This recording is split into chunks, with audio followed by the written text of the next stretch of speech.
Hi guys, আমার এই পুকুরটা করার পর অনেক ভিউজ হয়েছে, তার জন্য আমি আবারও এই পুকুরটা দেখাচ্ছি। এটা হলো লাভ পুকুর। সো আমি মাছগুলোকে দেখাবো। সো মাছগুলো তো অনেক ছোট, বুঝে যেতে না পারে। এই দেখো, এখানে আমি দুইটা মাছ ছেড়েছি।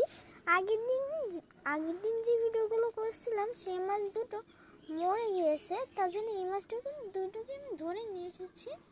এটাকে এখন আমার ধরার প্ল্যান, কিন্তু ধরাই তো দিচ্ছে না।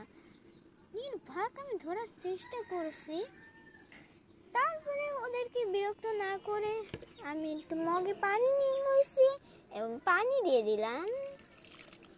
দেখো গাইস, আমি পাথরগুলো দিয়েছি কারণ যাতে পানি ওই পাশে চলে না, এই পাশে না আসে।